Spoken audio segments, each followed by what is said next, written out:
So, 1763 is when you begin period 3. That's when you begin a Revolutionary War essay. Again, 7 Years' War would be a historical context, not actually in the essay time period. That's like one of the one date that you do need to know is 1763, because that's when the Revolutionary War begins. Now, with our let's see, hold on. Okay. So, with our very first type of government system. Now, the Articles of Confederation were an attempt to be able to prevent this Revolutionary War from occurring. Okay? Now, the Articles of Confederation last year, the DBQ was not only on the Revolution, but the required SAQ was on the Articles of Confederation. So again, we can assume it will not be the DBQ, but it could always be an LEQ. Now, you will need to know the positives and failures of the Articles of Confederation. That is crucial. You will need to know the positives and negatives of the Articles of Confederation. Okay? Now, in terms of positive, why this original system was created. A lot of people don't know that it was created before the Declaration of Independence. So it was an attempt to patchwork our government system.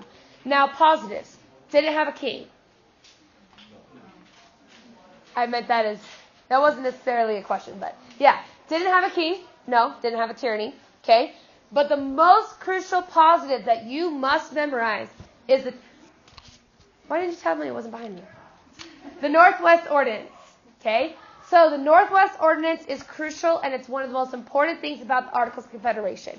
The Northwest Ordinance, according to the Articles, authorized the creation of the Northwest Ordinance, which was in specific plots which allowed for westward migration. So that's really the only main positive of the Articles. Other than that, were the Articles a success or a failure? Failure. If you really want to argue that they were a success, good on ya. That would be a hard essay to write. But failures of the Articles, which are the most crucial, this is like a really important section. You need to know that the Articles were a complete failure. They didn't have the power to tax, which is important. You can't have an army if you can't tax. You can't create military if you can't tax. You cannot create programs. Also, no central government. You had no executive. You had no president. You had no ability to execute the laws in America. The Articles of Confederation was basically laws that gave us no laws. Also, to be able to pass anything, every single one of the states had to agree. Well, not all of them would agree on certain things, so it basically was a failure. Now, if you guys remember the Newburgh Conspiracy, that had to do with the Army. Basically, the Army was unable to get pensions. They got together as the Army. They said they were going to revolt and overthrow the government. It didn't end up occurring, but it showed the failures of the Articles. Yeah. Did it also show the what was when Washington came and the power that they had? Oh, you're talking Whiskey Rebellion. Okay. That actually showed that was after the Constitution, and it showed that George Washington could lead. Yeah. We'll get there in a second. Wait, okay, hold on. I am missing something that I did not put in there. So 1 second. Talk amongst yourselves.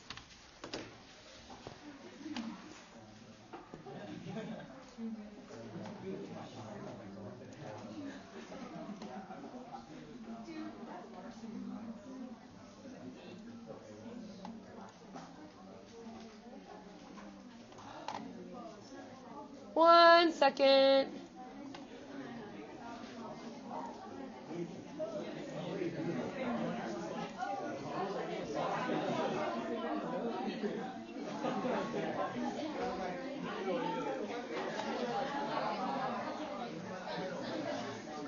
Okay. Listen. So for some reason, I was wondering why on that last one I had that. So for some reason this got deleted off the PowerPoint and I can't find it easily. So, listen. So we're going to backtrack just a little bit. I was wondering why I also had the Articles in there. So, causes of the revolution. Causes of the revolution are absolutely crucial. You will want to know them. Now again, you're probably not having a DBQ on them, but an SAQ or an LEQ are completely free game. And you will probably get at least 1 or 2 stimulus sets on the Revolutionary War. So, causes of the revolution. Okay? Let's start over here at the beginning. This should be your beginning note, is the Proclamation Line of 1763. Okay? What that says is there is no colonization past the Proclamation Line. Why that is important for you? This made people mad. Why are you telling me that because you didn't have enough money, we can't go westward? Okay, so the colonists are angry here. Now, in terms of moving forward, right? Paxton Boys. Remember, we start to have conflict after the French and Indian War with the Native Americans. The Paxton Boys, if you remember, were angry about the natives. They went around, they marched to Philadelphia, they ended up killing Native Americans and showing that this wasn't going to work out.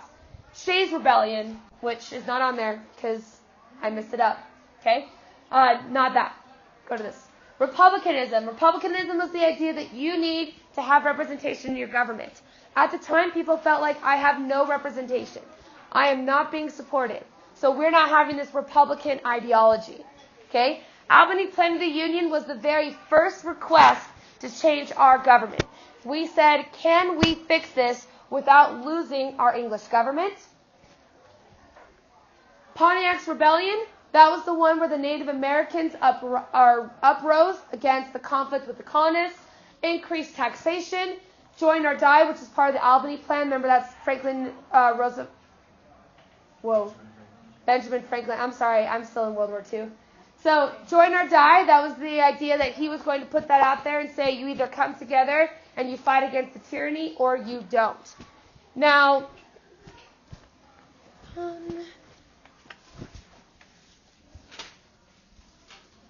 okay. Now, in terms of the actual revolution, we have two sides. The loyalists were loyal to what country? Great Britain. Okay. Patriots are going to be the people that are going to combat Great Britain. Now, we begin this with starting at what's called the Continental Congress. This is where we first met together and said, how are we going to fix this issue? This is where the articles start to be used and saying, how can we fix this as a problem? We can't figure it out, so we step one step forward to the Declaration of Independence.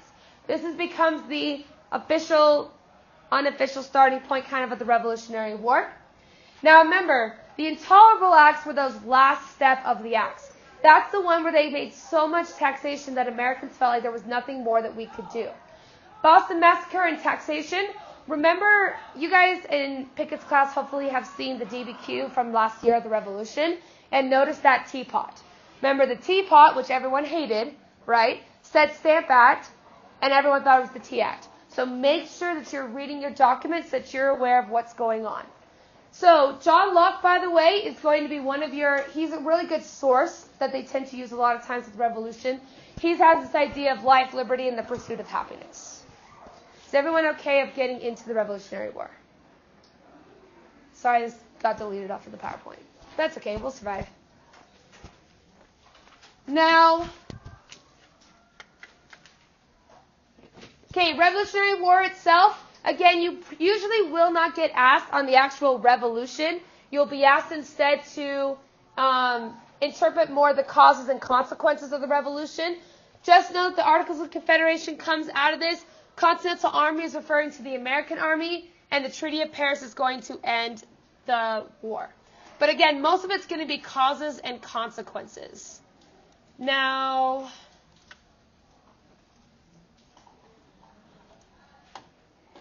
sorry, getting back to where we're at. Which then would bring the Articles of Confederation. So now we're back to where we were at the beginning. So, impact of the revolution. Now, you should know that the APUSH exam has really been moving towards minority rights. That's like their big thing right now, is pushing the idea of minorities. So you have a good likelihood of saying, what's the effect of, I think a great DBQ would be, what's the effect of war on minorities? I think that'd be a really good DBQ. So when we look at the impact of women, remember the ladies, that was John Adams' wife, Jane Addams, and she's going to say, don't forget that the women are there. Republican motherhood is a key term. That's one you're definitely going to need to know. Republican motherhood is the idea that women need more education in order to breed smarter sons in order to be part of republicanism, as in part of your political sphere. So Republican motherhood does somewhat expand women's rights, but remember they're expanding it, from what key term that talks about the women needing to stay in the home? Cult of domesticity. Good. That's like the one term you've learned, so I pray that you can use it in an essay. Okay? So remember, cult of domesticity. We start by you're in the home. You're at the home helping your husband. Now we're turning into Republican motherhood, saying women now need to be educated in order to help their future sons. Any questions? You can always just raise your hand too. There's a lot of you, but I can figure it out. Okay, impact on slavery. Now in terms of slavery as a general whole, the South following the Revolution is going to be able to expand their slavery, moving away from indentured servitude into expanding slavery in itself, while the North is going to reduce their use of indentured slaves, and instead it's going to go to more of paid labor. So, a little bit of impacts, but the South is especially going to boom in 1792, which we'll talk about in just a moment. Okay, Constitution. I think the Constitution would be a great SAQ. I don't think it's going to be an LEQ unless you really want to talk about it, but in general it's probably going to be an SAQ or a multiple choice question. Now, in terms of the probable SAQ that you will get, and the crucial thing you need to know the plans. You need to know the difference between the Virginia plan, the New Jersey, and the Connecticut plan, which is also known as the Great Compromise. Okay? Now, there's 4 great compromises in American history, or 3. 3 great compromises. The first one is the Constitution. Does anybody remember what the next year is for the next compromise, Great Compromise? It's the one with Henry Clay. What year is it? 1820. Okay, and that's the Missouri Compromise. And then, do you know what the next year is? 1850, yep. Which is going to be where they do like the Kansas-Nebraska Act, and they end up putting it into there, and it becomes a whole mess and causes the Civil War. So just make sure that the Great Compromise, the year, make sure you know what years you're talking about so you don't start talking about slavery when you should be talking about the Constitution. So remember, New Jersey, small states. Everybody has the same equal representation. It allows the small states to have representation in their government. Virginia plan, large states. Caters to the large amount of people that are going to be there so they get more representation. In particular, in Virginia as well, what is their major labor source in the South? Slaves. So remember what we talked about with slaves being able to get that 3/5 compromise in order to be able to have that? That's what we're talking about. They wanted more representation with slaves. And don't forget 3/5 compromise. Remember, that allowed a slave to be counted as 3/5 of a person. Okay? Other than that, you should be good to go on that. Parts of the Constitution, we talked about 3/5 compromise. That one's a really good one to do historical context on a slavery issue. It's been a couple years since we've had a slavery DBQ, so I can see that coming up. Bill of Rights, Bill of Rights you're probably not going to be asked about as much, but just know it guarantees the rights. They will not ask specifics about like what is the 5th Amendment until you get to the Slavery Amendment. So as a quick review of the amendments that you crucially need to know for the AP exam, you need to know 13, 14, and 15. All of those are slavery. So if you don't remember what it is, if you just say the 13th, 14th, and 15th Amendment expanded citizenship and gave voting rights, you should be good to go. You need to know the 18th and 21st Amendment. What does that one have to do with? Prohibition. 18, remember we talked about you can't drink at 18. You can drink at 21. 18th Amendment bans the sale of alcohol and transportation. 21 repeals it. You then need to know the 19th Amendment, which is what? Women's rights or women's suffrage, good. And then you skip all the way to the 26th Amendment, which Pickett's class has probably learned about, but you haven't, which is voting rights age goes down to 18. And that's the last amendment you need to know. So as long as you know those amendments, you will be good to go. Unless they throw some random one in there, then I apologize. Okay. Yes? I think like they'll ask about the 10th Amendment because didn't it have something, I don't know what it was. 10th Amendment, so 9th Amendment is the elastic clause, which says that America can adjust back and forth depending on the issues at hand, which is why we can have drone laws, even though there's nothing in the Constitution about drones. The 10th Amendment has to do with states' rights. So saying anything not in the Constitution becomes part of the states. While it will be talked about indirectly, I highly doubt they'll say what is the 10th Amendment. They will instead say, how did the Constitution say that states had states' rights? Or you could use it in an essay for slavery. The South felt like their 10th Amendment rights gave them the right to be able to have slavery, even though it wasn't in the Constitution. Whatever it could be. Good? Okay. Can we hear? Should we shut the door? Okay, I'll shut the door, but if you still need to leave, don't feel trapped.